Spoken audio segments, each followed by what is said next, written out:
Está sempre a ouvir alimentação sem glúten e alimentos sem glúten e receitas sem glúten e dá por si a perguntar-se o porquê de tanta coisa e, aliás, o que é isto do glúten e quais os alimentos que têm glúten e porquê tanto alarido à volta do glúten.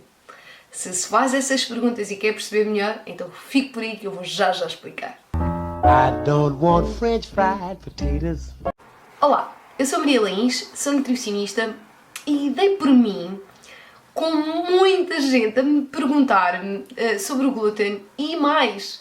E dei por mim a ter uma ideia que as pessoas cada vez mais ouvem falar sobre glúten, cada vez mais percebem que há receitas sem glúten, percebe-se que existe alguma coisa com o glúten que pode não fazer tão bem, mas ninguém sabe muito bem o que é o glúten. Portanto, nem sequer sabe muito bem o que é o glúten e então eu achei que poderia fazer um vídeo para desmistificar ou para clarificar esta ideia. Ora, então, o glúten é uma proteína do cereal. Exato, só existe glúten no cereal.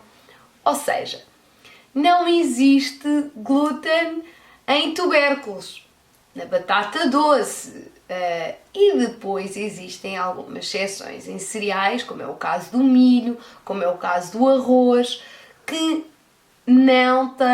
naturalmente não têm glúten. É uma proteína. Então, esta proteína está em cereais como o trigo, como o centeio, como a cevada, como a aveia. A aveia é uma família parecida, não é bem glúten, mas é uma família parecida.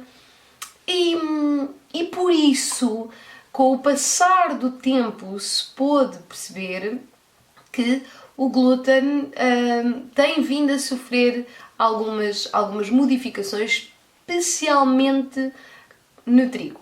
Porque o trigo tem sido alvo de muitas modificações genéticas e uma delas faz com que altere as propriedades e, por exemplo, a necessidade da fermentação das massas à base de trigo já não existe. Por isso é que é tão fácil fazer bolos e pão à base de trigo. Isso foi modificado. Com essas modificações, os vários estudos têm demonstrado que há uma maior sensibilidade e tem aumentado essa sensibilidade ao trigo por parte de nós humanos. Contudo, o glúten, independentemente de estar no trigo ou noutro cereal, ele não é digerido por nós humanos. É verdade, o glúten não é digerido.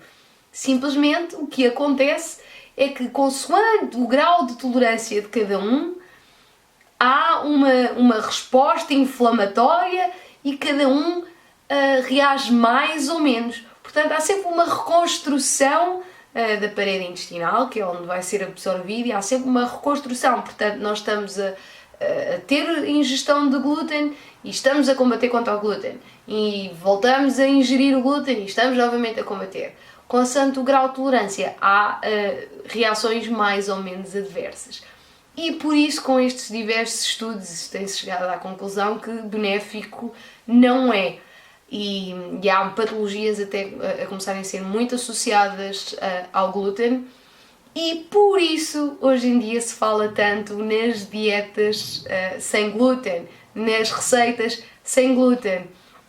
Mas dou aqui uma dica preciosa. Atenção, que em cereais naturalmente isentos de glúten, como por exemplo o caso do arroz, nos rótulos, se estiver lá isento de glúten, tem a ver com o facto que a fábrica, no sítio onde passa aquele alimento, não se cruzam com outros alimentos com glúten. Está bem?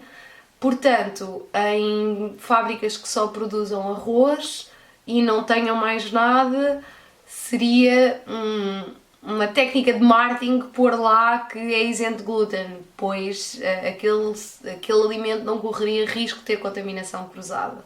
Portanto, tentar perceber quando é que há um marketing e quando é que realmente devemos fazer esta escolha. Qualquer das formas, se tiver por base uma alimentação sem glúten, já começa a ser a melhor aposta.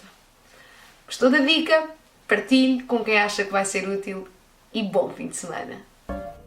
Red ripe tomatoes, I'm never satisfied. I want the